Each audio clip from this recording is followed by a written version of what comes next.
On imom.com, we share ideas, insight, and inspiration. We do all that here too by sharing the best kind of stories, mom stories. We're all at different ages and stages, but one thing we have in common is that we're striving, and sometimes struggling, to love our children well.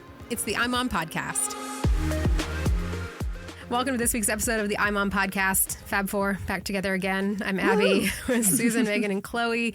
And this week's story comes from Megan. It's about something that I think all of us can relate to for sure. It's the invisible load of motherhood, which is a phrase I had never even heard until you brought it up, Megan.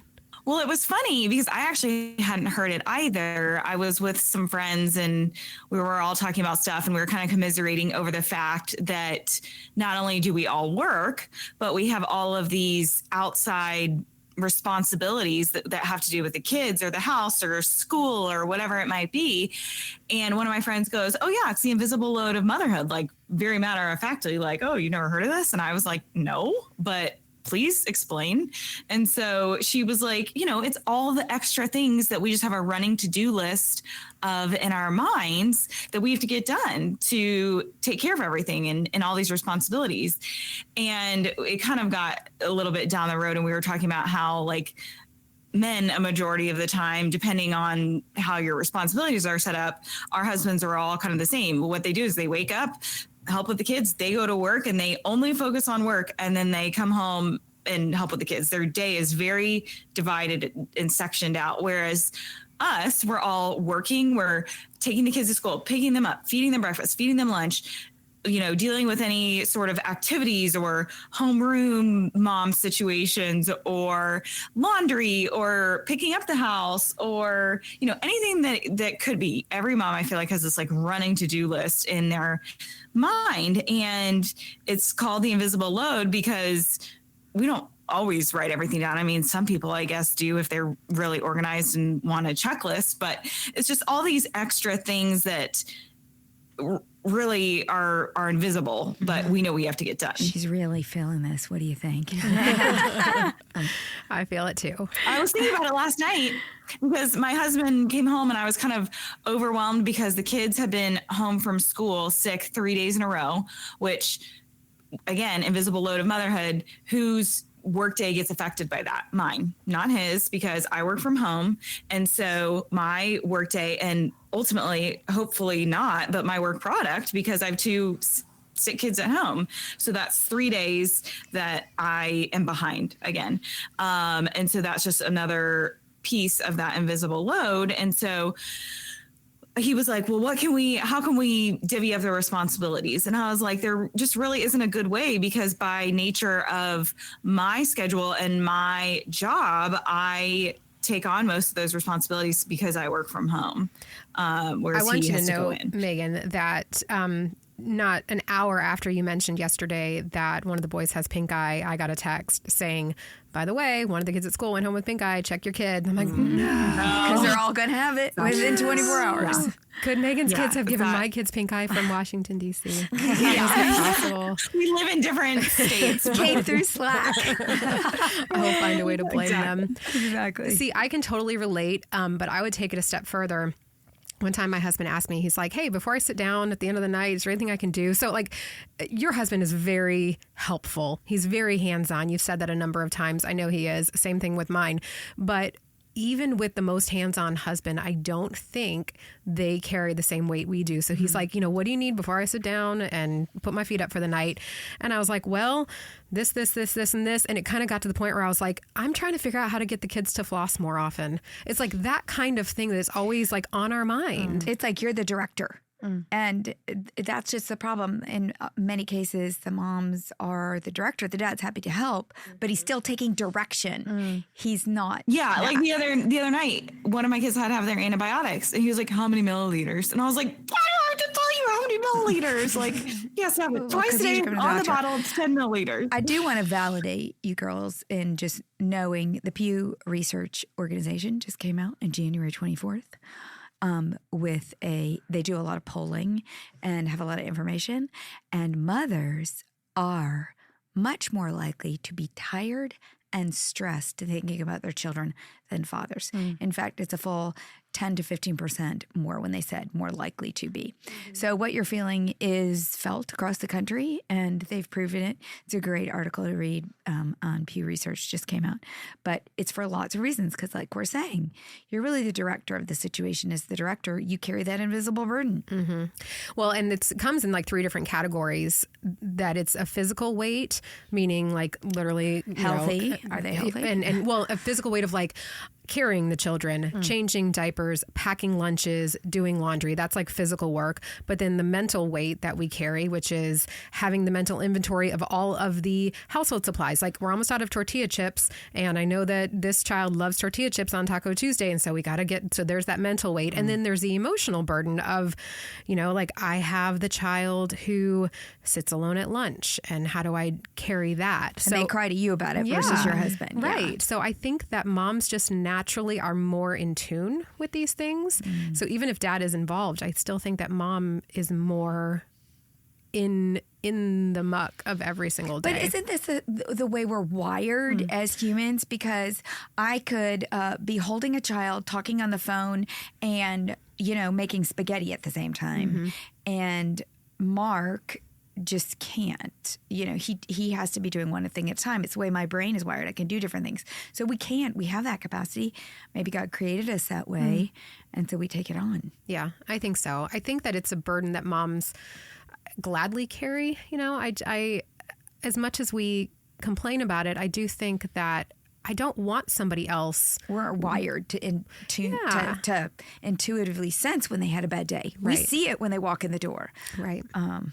So Chloe, not a mom Chloe, not a mom yet Chloe. What was the situation in your house? Do you feel like your dad carried some of this, or was it mostly mom? My mom did a lot of the traditionally, motherly things, cooking, cleaning, grocery store, all that. My dad was very emotionally involved with us. I think compared to a lot of my friends, my dad was really someone me and my brothers could come to. We didn't just feel like we could only go to my mom. But yeah, no, I do look back on that. My mom did, especially I look at it now just because, and I don't know what the dynamic's going to be when we do, bring kids into the picture, but Trent, my husband, does a lot of the household stuff. He does a lot of the cooking, and he really is more on top of the cleaning. I do more of the finances, things like that. So I wonder what that's going to be like when we have kids. Right.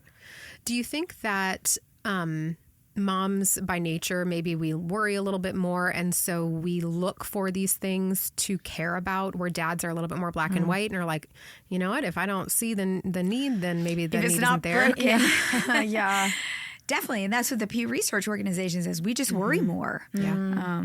Again, I think that's how we're wired a little bit more to maybe see that if something does go wrong, it could impact their future, and we want the best future for our children. Like, let's say they sit alone at lunch. How is that impacting their school day? And then they don't like school. And then, you're going to be dealing with in 2 weeks, I don't want to go to school. And every day you're going to have that battle. So we kind of worry when things are off because we see where they may spiral out to. And we're looking ahead to the next step of what might be happening. Yeah. So I have a question because just thinking about the dynamics before you brought kids into the picture, like I have some friends who, they don't have kids yet, but they're already starting to resent their husbands because they take on a lot more, a lot more of like household work, stuff like that. How do you make sure you don't bring resentment into your marriage when there's, you're carrying that load? I don't know if this answers your question, but I think that one helpful thing to do is look at each other's strengths and know like where one person can carry the load. For example, my husband now and my ex-husband both are very knowledgeable when it comes to medicine. My ex-husband worked in a pharmacy for a while. My husband now had 2 kids with chronic fatal illnesses. And so like, I just let them carry that. They handle dosage, they handle medicines. And so that's a very specific example. But if your husband is really good at something or interested in something, then you let him take that part. It's like delegating is really what it is. I totally agree. Even before we had kids, Mark handled the insurance because, again, he's going to fight for those pennies more than I am. Yeah. I've always paid the bills. I was a finance major. I don't want finance charges, so I paid all the bills. He handled the outside. I handled the inside. So, if we're going to either cut the lawn ourselves or have a lawn guy, that was his responsibility. Everything inside was my responsibility. And it was just divide and conquer. Yeah. Do you feel like, I think your question was kind of going in a different direction though. Like, do you feel like that? Yeah, it does. I think and maybe just like any communication tips or anything like that. Like I'd love to hear from you too, Megan, just with two littles, like what's that like? Cause I know Hampton's a really involved father, but how do you not let your emotions get the best of you in those situations? I don't do the best job at that. I'm working on it. No, I am working on it because he had a really good point the other day. He was like, so you're not mad at me, you're frustrated at the circumstances. And I was like, I had to think about it. And I was like, yeah, actually that's correct, because you are super involved and super helpful when you are here. So I am more frustrated at the fact, and I think this is where my friends are coming from too, is like, back in the, I don't know what it would be, 50s or 60s, like the women stayed at home, the men went to work. Now women are working and trying to take care of kids. And it's just a lot of responsibility. It's doing two jobs, one person doing two jobs, two full-time jobs. And so that's really difficult. It's just a product of the circumstances and I think our day and age, but I'm really trying to do a better job of communicating to him where he can help and letting go, because there's things that I don't want to let him do because I want it done a certain way. That is my problem. It's a control aspect of, okay, well, you're not going to do it how I want it done, so I'm just going to do it myself. But then I'm too overwhelmed to take on all this responsibility and need help. So I've tried to get better at letting him do things and learn things on his own. And then B, not taking out that frustration on him when I'm not actually mad at him. I'm just frustrated at the circumstances. Yeah. And when he does do something, you have to ask yourself, is this good enough? It's not my way, but is this way enough? Because otherwise, I mean, nobody wants to do a job and then be corrected. Talking to myself here. Yeah. Well, and I think maybe sometimes one spouse doesn't see it either. Like one of my friends, literally one day she wrote down on a list everything she had to do just for that day. And really did a mental dump of her invisible load so that her husband could see everything in her brain that she felt like she had to get done that day, because she said she didn't feel like he was quite understanding that. And I've done that too, just so he can see like, this is everything I'm planning to get done today. And it can be as simple as put the kids' clothes away or feed them lunch. It takes time. So it was just everything she had to do that day. Yeah. Well, and it grows so much because then it becomes email the teacher about this. And, it just never, it never ends, really. Yeah. I will say this. I had a friend and she and her sister had a company, and they actually had to go to China several times a year for production of what they did. And her husband would have to take care of their girls while they were away. And she said it was the best thing that ever happened when she had to start doing that, because he had to like be more engaged in in knowing their schedules and everything. But also something that sometimes women tend to do is we realize when we do let go and let them do it, they can get it done. They don't quite do it our way.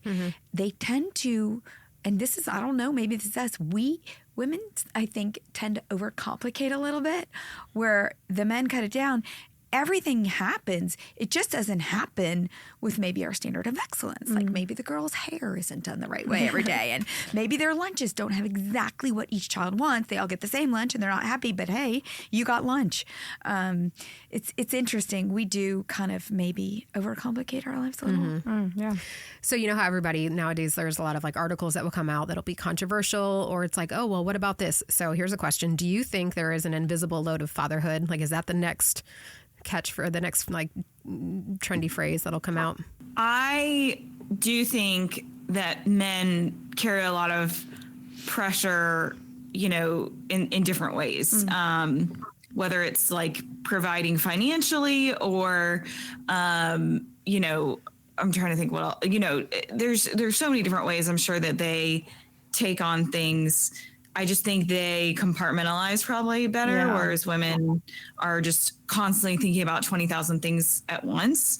But I don't want to take away from dads and say that, they don't worry about anything and they have no pressure to do anything. Chloe, I think that you do a great job, and the marketing team here with iMom does a great job of presenting motherhood in like the beautiful way that it is, and not following that trend that so many of us see on Instagram nowadays with like, I need wine to get through the day. Yes. I'm not saying I don't have a glass of wine at the end of the day occasionally, but that's not how I want. If my kids read my Instagram posts, I don't want them to think I need wine to mother them, So like there's this trend about moms talking about not liking motherhood, and it's kind of like in the spirit of being honest. Yeah. But it really comes down to like trashing the vocation. There's this really popular TikToker that I saw, and I sent the video to you, Megan, when it came out. This girl, she just had a baby like maybe a year ago, and she's like, I'm so tired of seeing all this negativity about motherhood. I'm going to tell you 3 reasons motherhood is not as bad as you're seeing it. And she just like broke down like 3 really big areas where you see a lot of that negativity around motherhood, and it was really special. And I am starting to see kind of like the pendulum swing to the other side of like, stop telling these women who have not had kids how awful motherhood is. Because like, well, and that's not the only way to bond with another mom is by sharing your war stories. Yeah. Yes, that happens, but I mean, let's talk about the victories and the wonderful things. Support each other in the hard stuff. Yeah. But I my question was, go ahead, Megan. Sorry, what I was going to say too is, there's tough things, but I feel like it's a part of a growth process. When you get married, you grow because you are no longer just yourself. You're with someone forever. Then when you have kids, little people that need you, you become more and more selfless, and you grow more and more in your patience, in your, I don't know, there's so many different ways that you grow. So there's some tough parts to it, but it makes you better in the process. So, and not to mention you're blessed with these adorable little things that love you and just look up to you and worship the ground you walk on. I think we just found the quote for the episode. adorable little things. I love it. Yeah, well, I mean, I just think it gets a bad rap because I feel like people are learning to kind of die to themselves and focus all their time and attention on another human. And that's hard because you're becoming more selfless. But at the same time, what a cool opportunity that you can, I would say that you're given a gift. Yeah. I would say if the invisible load is, if you're feeling it, if it is stealing your joy, then reevaluate. Either you or your husband. You can talk to your employer and say, hey, in this season, in my career track, I want to keep working, but I would like to go to 30 hours or I'd like to go to 25 hours for the next couple of years. And I'm willing to take less money, or I'm going to stay 40 hours, but can you put me in a different role? I'd like to get back on my career track in a few years. Or your husband. It's if the load is too much, don't let it steal your joy. Be proactive. Change the load a little bit. Yeah, which really does emphasize the point of what you're saying. Like, we're doing too much. Like, there's got to be, you have to make sacrifices in some way. You can't homeschool and work 40 and it hours. Doesn't mean you can't get back to where, like, if you feel called to a vocation and you know that you need to progress, it's okay to step back for a couple years till your kids are in school full time, or to whatever you need to have a balanced lifestyle, so that you don't feel that it's a load. You feel that it's a joy. Yeah, that's good. Well, to wrap up, I want to share some kind of practical tips for how to lighten the load, the invisible load of motherhood. One of them is to automate what you can. And this is like one of my favorite things, but some people, auto ship things. Another thing, I'll always make the kids' dentist appointments right when we leave the dentist. So I'm like, all right, what's happening in 6 months? And we put it on the calendar. It just makes it where there's not this thing hanging over you. Everybody in the house knows that you can tell Alexa what to add to the grocery list. It doesn't mean you're getting it, but it will go on the list. Give your husband some control.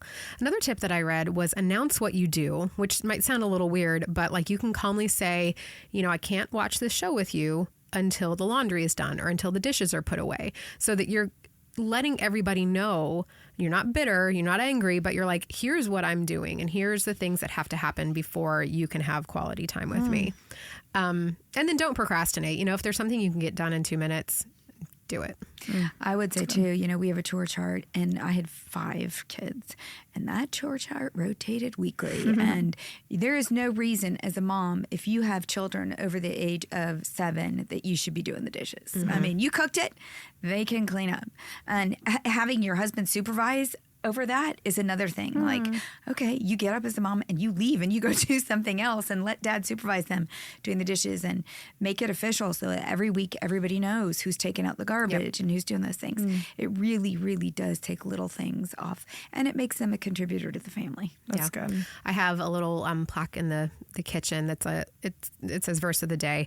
I don't change it out daily, but it has a little clip, and so you put a note card in it, and currently it's cast your burdens on the Lord because he cares about you. And I'm like, these are the things that I'm carrying, and you care about them, God, so I need you to lighten this for me. And that is helpful too. It's just, I knew a mom who had a shelf in her fridge for each child, and she would buy this stuff, and they had to pack their own lunch. And these are your choices right here on your shelf. That's and good. it has to be balanced, but this is, everybody was responsible for packing their own lunch. It's good. So how do you feel the invisible load of motherhood in the stage you're in? You can email us, the link in the show notes. I'm also going to link to an article about the invisible load of motherhood, and that's where you can find a chore chart. And there's also lots of really good chore charts, printables on imom.com, some for couples, some for little kids, some for teenagers, and they're all just really cute too. So you're going to want to hang them on the fridge for sure. You can also leave a comment under this episode's post on Instagram. We're imom.com if you're not already following us.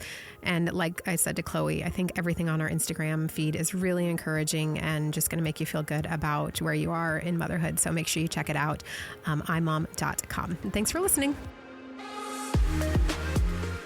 Thanks for listening to the iMom podcast. iMom is the motherhood program of the nonprofit organization Family First.